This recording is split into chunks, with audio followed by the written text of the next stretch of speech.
Confirm collection کے محترم دوستو السلام علیکم۔ آپ کو ہماری اس نئی ویڈیو میں ایک بار پھر خوش آمدید۔ 25 دسمبر کو دنیا بھر کے عیسائی حضرات کرسمس مناتے ہیں۔ ان کے ہاں یہ بڑے دن کے طور پر جانا جاتا ہے۔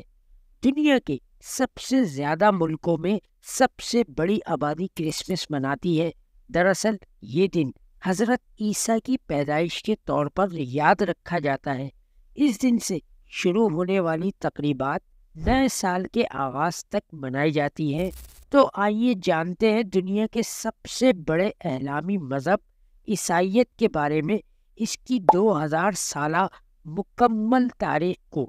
تو دیر نہ کریں، جلدی سے ویڈیو کو لائک کریں، چینل کو سبسکرائب کریں اور چلیں ویڈیو کی جانب۔ حضرت ابراہیم کو یہودی، عیسائی اور مسلمان تینوں اسلامی آسمانی مذاہب کے ماننے والے معتبر جانتے ہیں، اور یروشلم بیت المقدس کو بھی حد درجہ قدر کی نگاہ سے دیکھتے ہیں۔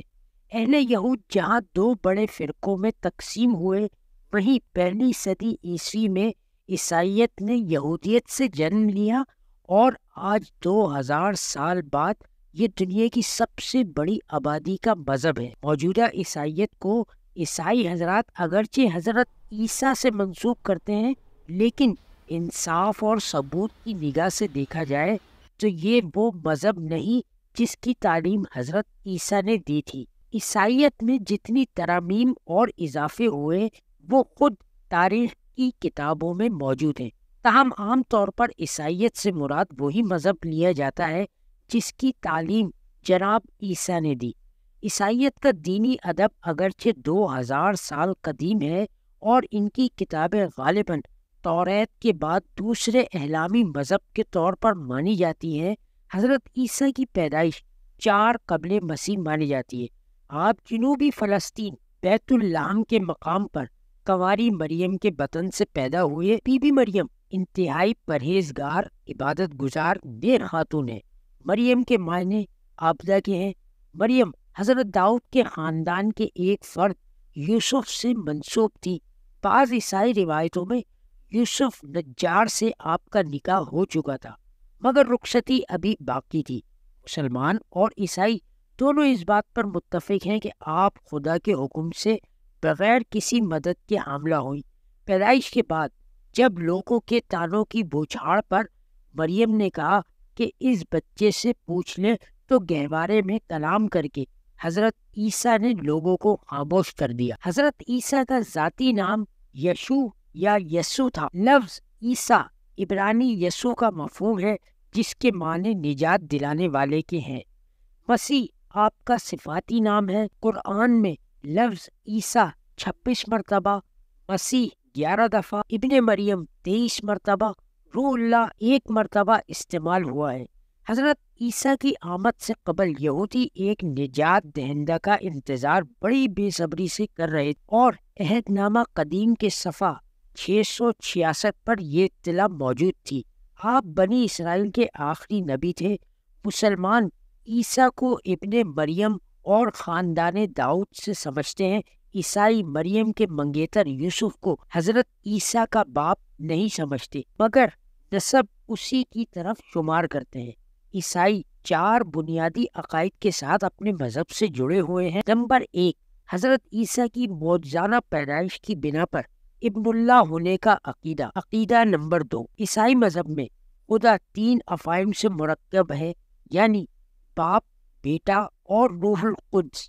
اس عقیدے کو عقیدہ تثلیت کہا جاتا ہے۔ نمبر 3، عقیدہ مصلوبیت، یعنی حضرت عیسیٰ کو پھانسی یا صلیب پر چڑھایا گیا۔ نمبر 4، عقیدہ کفارہ، جس کا مطلب ہے حضرت عیسیٰ نے صلیب چڑھ کر تمام گناہ گاروں کی طرف سے قربانی دی۔ پہلی دوسری صدی تک عیسائی کلیسا یا چرچ کی بائبل، یہودی بائبل یعنی عہد نامہ قدیم تھی۔ تیسری صدی سے عیسائیت کی تدوین شروع ہوئی تو کتاب مقدس انجیل ترتیب ہوئی۔ یہ عہد نامہ قدیم و جدید کی صورت میں ہے۔ اس میں عہد نامہ جدید 27 حصوں پر مشتمل ہے۔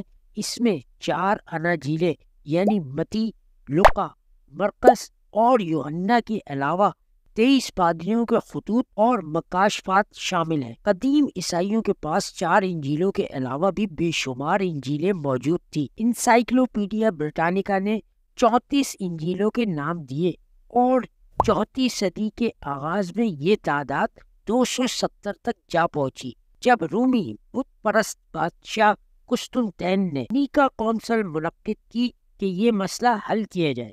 دراصل اس زمانے میں اتنی انجیلوں کی بھرمار ہونے کی وجہ سے ہر فرقہ اپنی انجیل کو ٹھیک اور درست سمجھ رہا تھا، جبکہ ہر کتاب دوسری سے مختلف تھی، جس سے شدید مذہبی اختلاف جنم لے رہے تھے۔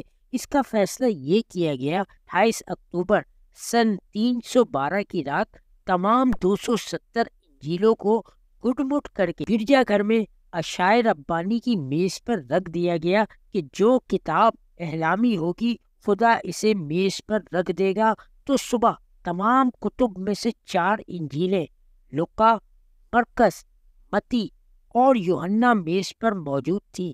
اس طرح یہ احلامی کلائی اور باقی تمام نامنظور اور مردود قرار پائے۔ اس فیصلے کو خدائی فیصلہ تسلیم کیا گیا، باقی کتابوں کو جلا دیا گیا اور اعلان ہوا کہ ان 4 کے علاوہ کسی کے پاس اگر کوئی اور انجیل دیکھی گئی تو اسے قتل کر دیا جائے گا۔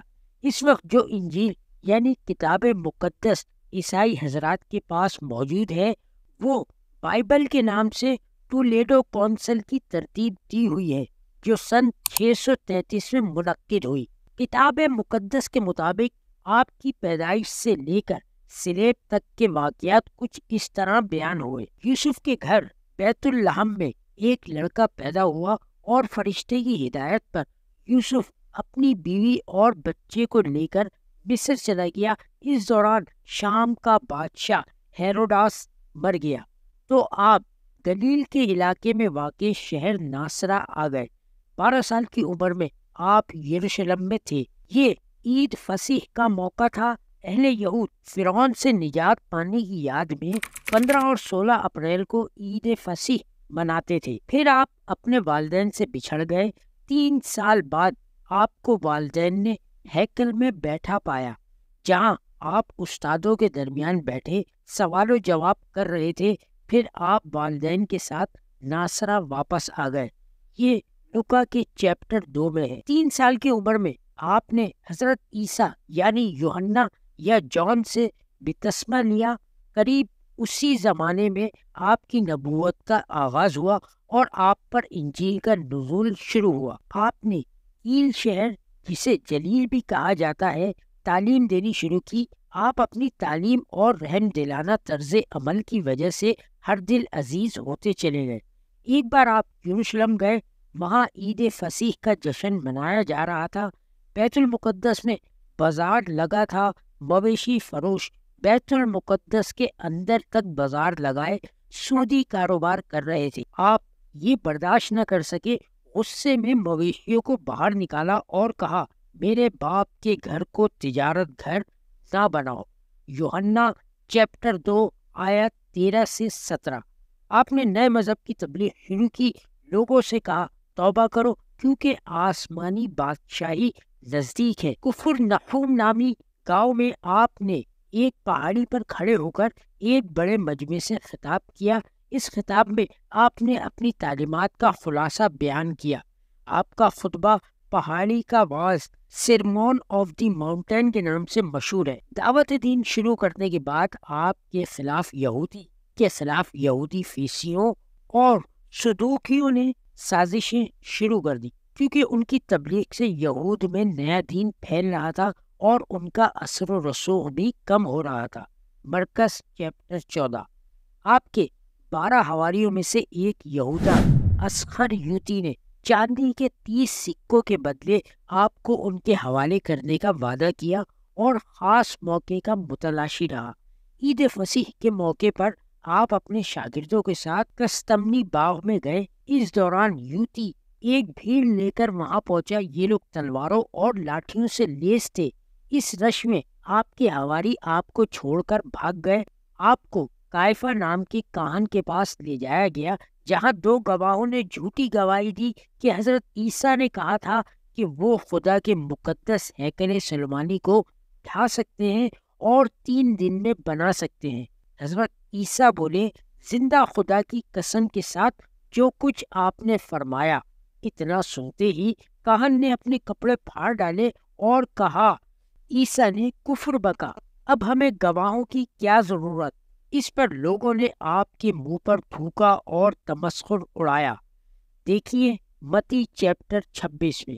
اس کے بعد آپ کو پیلاطوس روسی حاکم کے سامنے پیش کیا گیا۔ الزام یہ بتایا گیا کہ یہ آپ کے خلاف لوگوں کو ابھارتا ہے اور بادشاہی کا دعوے دار ہے، لہذا اسے پھانسی پر چڑھایا جائے۔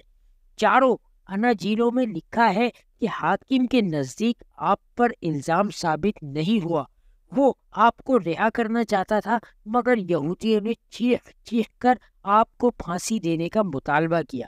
بہرحال پیلاطوس نے آپ کو پھانسی کا حکم دیا۔ اس زمانے کے دستور کے مطابق آپ خود سلیب اٹھا کر پھانسی گھاٹ روانہ ہوئے۔ یہ جمعے کا دن تھا۔ راستے بھر لوگ آپ کا مذاق اڑاتے رہے۔ آپ کو کانٹوں کا تاج پہنایا گیا، پھر آپ کو پھانسی پر چڑھا دیا گیا اور 9 گھنٹے بعد رات کے وقت آپ نے سسک سسک کر جان دے دی۔